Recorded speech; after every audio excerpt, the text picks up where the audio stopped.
Aditya menyuruhnya untuk terus maju. Keluarga Aditya membawanya pergi sementara dia mengatakan inilah yang pantas dia dapatkan. Keluarga Zoya bergegas ke sisinya. Semua orang berusaha menenangkan Aditya yang terus menyalahkan, mengutuk dirinya sendiri. Pak Huda bertanya kepada mereka apa yang terjadi. Zoya akan menandatangani formulir melawan keluarga Yas tetapi saudara perempuan Yas, Mahi, mengambilnya darinya. Dia menyalahkan Zoya atas apa yang terjadi. Ibu Zoya memintanya untuk tidak menyalahkan putrinya. Tapi dia terus mengomel. Wasim memberitahu mereka untuk menghentikannya. Dia memberitahu Zoya untuk membiarkan mereka menyelesaikan formalitas. Mahi memberitahu Zoya untuk pergi bersama ayahnya. Mereka akan membawanya jasad Yas ke Mumbai. Orang tua Zoya membawanya. Aditya menolak untuk bertindak. Saya tidak akan pergi kemanapun dengan Puja. Ibunya bersikeras itu adalah tradisi tetapi Aditya tetap tinggal. Ibunya menyuruhnya berbicara perlahan. Aditya kesal karena dia mengkhawatirkan orang lain lagi. Tawarkan kata perpisahannya dengan cara yang hormat. Mata Aditya berkaca-kaca. Saya harus peduli dengan rasa hormatnya bahkan ketika dia pergi saat dia bermain dengan saya saat masih hidup. Dia bahkan tidak pernah memikirkanku. Saya bukan hanya temannya tapi suami juga. Apa yang akan terjadi kepada saya? Aku akan hancur. Saya tidak akan mempercayai siapapun lagi. Ibunya mencoba membuatnya mengerti tetapi saudara laki-laki Aditya memintanya untuk tidak memaksa Aditya. Pak Huda meminta Aditya untuk datang. Aditya mengulangi bahwa dia bukan bagian dari drama ini. Keluarga Yas menangis melihat mayat Yas. Zoya mencoba pergi ke Yas tetapi Mahi menghalangi jalannya. Zoya memohon mereka untuk tidak memisahkannya dari suaminya tetapi sia-sia. Keluarga Yas membawa tubuh Yas bersama mereka. Ibu Zoya memegang Zoya yang terus bergumam untuk tidak mengambil Yas darinya. Wasim melihat mereka. Nur bertanya padanya sampai kapan dia akan menyembunyikan rasa sakitnya dengan menjauh dari api. Zoya. Wasim pergi dari sana tanpa mengatakan apa-apa. Keluarga Aditya masih membujuknya. Sedangkan ibu Zoya pergi untuk membawa suaminya. Dia membuat Zoya duduk di bangku. Aditya melihat keluarganya pergi dengan mayat Puja. Anda pergi dari saya lama lalu mengapa itu sangat menyakitkan. Aku tidak akan mampu menanggung perjalanan terakhir ini bersamamu. Aku membencimu tapi cinta ini terus datang di antaranya. Zoya melihat foto Yas. Kami berpisah pada hari jadi kami sehingga kami tidak akan bisa bertemu lagi. Saya mencoba banyak untuk menghentikan Mahi tetapi dia membawa Anda bersamanya. Kenangan masa lalu melintas di depan mata Aditya dan Zoya. Wasim meminta Nur untuk membawa istri dan Zoya. Zoya bertabrakan dengan seseorang dan barang-barang Yas jatuh. Aditya melangkahi kacamata Yas secara tidak sengaja. Dia bilang maaf tapi dia menanyainya, beraninya dia mematahkan kacamata Yas. Mereka duduk untuk mengumpulkannya. Aditya mengatakan apa yang pecah tidak dapat disatukan lagi, itu baru saja pecah berkeping-keping hari ini, kita tidak tahu kapan itu benar-benar rusak. Dia berteriak kaget saat dia menginjak kacamata yang menghancurkannya sepenuhnya. Zoya datang ke rumah orang tuanya. Wasim memberitahu semua orang untuk tidak mengucapkan nama Yas setelah hari ini. Keluarga Zoya masih dalam kesedihan. Zoya mulai berlari. Aditya dan Zoya berjalan dengan linglung. Zoya sampai di rumah. Aditya dan Zoya memikirkan masa lalu yang dihabiskan bersama pasangan mereka. Aditya mendengar suara gong dan menyadari itu adalah 0000 ulang tahun Puja. Dia menjatuhkan botol dengan kaget dan melihat arlojinya. Kata-kata Puja bergema di kepalanya. Zoya mengeluarkan kue ulang tahunnya dan menyalakan lilin. Dia meniupnya dengan hias imajinasinya. Aditya juga menyalakan beberapa korek api di sanggul dan mengucapkan selamat ulang tahun penipu Puja. Dia datang ke dalam gereja. Ini adalah air mata terakhir yang saya tumpahkan untuk Puja hari ini. Aku tidak akan menangis untuknya setelah hari ini.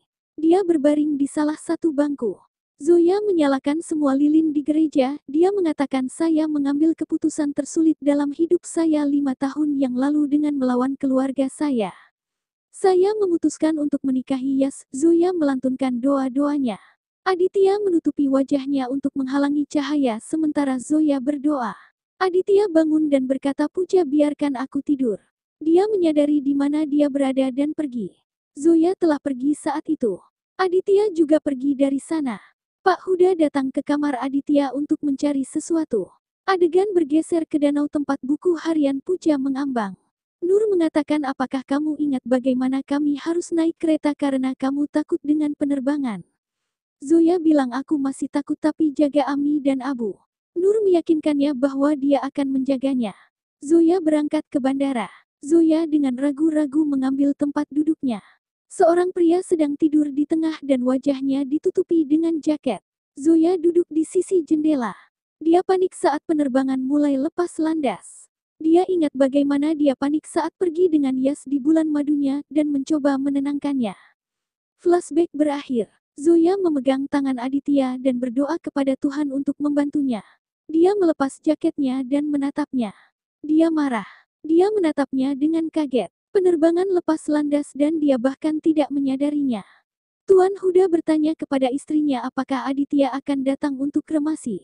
Dia yakin dia akan datang. Saudaranya mencoba nomornya tetapi tidak dapat dihubungi, yang membuatnya berpikir Aditya ada dalam penerbangan. Adegan bergeser. Dalam penerbangan, Aditya meminta pramugari untuk mengganti tempat duduknya tetapi dia dengan sopan menolak karena pesawat sudah penuh.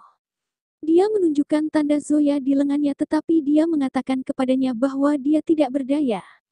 Tiba-tiba penerbangan bergetar karena cuaca buruk, dan Aditya jatuh di pangkuan Zoya. Zoya menegurnya karena bertingkah buruk dengannya. Aditya kemudian mengatakan kepadanya bahwa mereka harus berselingkuh untuk membalas dendam dari pasangan mereka tetapi kemudian menolak gagasan itu dengan mengatakan kepadanya bahwa dia tidak tertarik padanya. Aditya mencapai rumahnya dan menerima belasungkawa dari kerabat dan teman. Dia menciptakan alarm kebakaran palsu di rumah dan meminta semua orang untuk pergi. Dia menyiram lilin yang menyala dengan alat pemadam api. Dia kesal pada orang-orang yang hadir di sana dan mengolok-olok mereka karena berkabung dengan pakaian desainer dan kacamata hitam. Setelah dia pergi bersama saudaranya, Tuan Huda meminta maaf kepada pertemuan itu dan memberitahu mereka bahwa Aditya tidak dalam kondisi mental yang baik. Di tempat lain, Zoya memasuki rumah Yas di mana orang-orang membicarakan ketidakhadirannya. Dia melihat tubuh Yas dan mulai menangis. Adiknya Mahi memintanya untuk tidak menyentuh kakaknya. Ibunya juga masuk dan menyalahkan Zoya karena merenggut putranya. Mereka melepas mangalsutra, Zoya dan pergi dengan mayatnya ke tempat kremasi. Di tempat lain, ibu Zoya terlihat mengkhawatirkannya. Sementara ayahnya terus menyalahkannya karena mengambil keputusan sendiri. Seorang mekanik datang dan memberitahu Mercedes mobilnya telah diperbaiki. Hal ini membuat istrinya terkejut karena dia tidak tahu tentang penyok di dalam mobil. Di tempat kremasi, Aditya mulai minum dan melihat tubuh Yas di sana mengomentari keberuntungan yang dimiliki sepasang kekasih karena mereka dikremasi di tempat yang sama. Zoya juga sampai di sana tetapi tidak diizinkan masuk oleh saudara perempuan Yas. Aditya mengingat semua ingatannya dengan Puja dan keluar. Dia kemudian melihat Zoya dalam keadaan yang tidak dapat dihibur dan mengolok-oloknya. Dia mengatakan padanya bahwa dia tidak bisa memuaskan suaminya sehingga dia harus mencari pilihan lain. Ketika Zoya pergi ke ibu dan saudara perempuan Yas, Aditya bergabung dengannya dan memberitahu mereka bagaimana putra mereka berselingkuh dengan istrinya. Kemudian di rumahnya, Aditya membakar barang-barang milik Puja, bahkan Zoya terlihat dalam keadaan putus asa. Inspektur polisi terlihat memasang kunci di loker bank yang memiliki nama Yas dan Puja. Di meja sarapan, Pak Huda mengeluh tentang perilaku Aditya. Saat itu dia datang dan mengatakan dia akan melanjutkan tugasnya sebagai pilot. Arjun, saudaranya, mencoba menghentikannya dan mengatakan kepadanya bahwa dia tidak akan diizinkan terbang dalam keadaan seperti itu. Aditya mengatakan kepadanya bahwa dia baik-baik saja dan pergi. Arjun kembali ke Tuan Huda dan berkata ini adalah bagaimana mereka harus hidup dan berperilaku seolah-olah tidak ada yang terjadi. Tuan Huda memberitahu istrinya bahwa itu adalah ketenangan sebelum badai yang akan menghancurkan mereka semua. Aditya pergi ke kantornya dan diberitahu bahwa dia harus menjalani tes stres baru kemudian dia bisa terbang. Di tempat lain, Zoya diizinkan masuk ke rumah Yas oleh ibunya. Pengacara Yas datang dan memberitahu mereka bahwa karena Yas tidak membuat surat wasiat, properti dan bisnisnya akan diberikan kepada istrinya. Mereka juga diberitahu bahwa dia berhutang, yang membuat Zoya terkejut. Dia mengatakan kepada mereka bahwa dia tidak menyadari hal ini sama sekali. Adik Yas, Mahi, menyalahkan Zoya lagi atas kematian kakaknya. Dia juga memberitahu pengacara untuk mentransfer properti atas namanya. Zoya memanggil ibunya, memberitahu dia bagaimana dia tidak mengetahui status keuangan Yas. Ayah Zoya bergabung dengannya di Mumbai di mana dia dipaksa untuk menandatangani surat-surat properti atas nama Mahi. Dia menghentikannya dari melakukan apapun dan meminta pengacara untuk mengirim surat-surat itu ke tim hukum mereka. Mahi terus menghina Zoya bahkan setelah ibunya memintanya untuk berhenti. Zoya dan ayahnya pergi untuk kembali ke Mussoorie. Sementara itu, di bandara, Yas memberikan tes stres dan diberitahu bahwa dia telah menyelesaikannya. Zoya juga terlihat di bandara yang sama. Tiba-tiba cincinnya jatuh dan dia berlari mengejarnya. Jalannya melintasi jalan Yas lagi. Yang terakhir mengolok-oloknya karena menjalani kehidupan yang protektif. Dia mengatakan padanya bahwa dia melarikan diri dari mertuanya dan tidak memiliki kekuatan untuk membela haknya. Zoya, pada gilirannya, mengatakan kepadanya bahwa dia telah menerima situasinya, dan Aditya tidak. Setiap kali dia melampiaskan amarahnya padanya, itu malah menunjukkan rasa frustrasinya. Adegan bergeser. Zoya duduk di pesawat yang diterbangkan oleh Aditya. Dia meminta Tuhan untuk beberapa tanda dan tidak yakin apakah dia harus kembali ke bukit. Aditya memulai pesawat tetapi mengingat semua yang dikatakan Zoya kepadanya. Dia tidak lepas landas dan penerbangan dibatalkan karena kesalahan teknis. Wasim, ayah Zoya, menghentikannya meninggalkan kota tetapi dia mengatakan bahwa dia harus pergi karena semua orang menyalahkannya karena menghancurkan perusahaan Yas. Wasim mengatakan dia masih trauma dan menanyainya tentang pekerjaannya. Wasim mengatakan dia membuat kesalahan dengan memilih Yas terlepas dari apa yang terjadi. Zoya meminta berkah dan pergi. Harsh sedang berbicara dengan seseorang di telepon. Istrinya melihatnya dan memintanya untuk tidak berbaring di depannya. Dia mengatakan padanya untuk berkonsentrasi pada masalah keluarga karena dia tidak bisa melihat semua ini sementara Pooja selingkuh dengan Aditya. Dia mengatakan bahwa Aditya tampak sangat kesal dan tidak berbicara selama beberapa hari.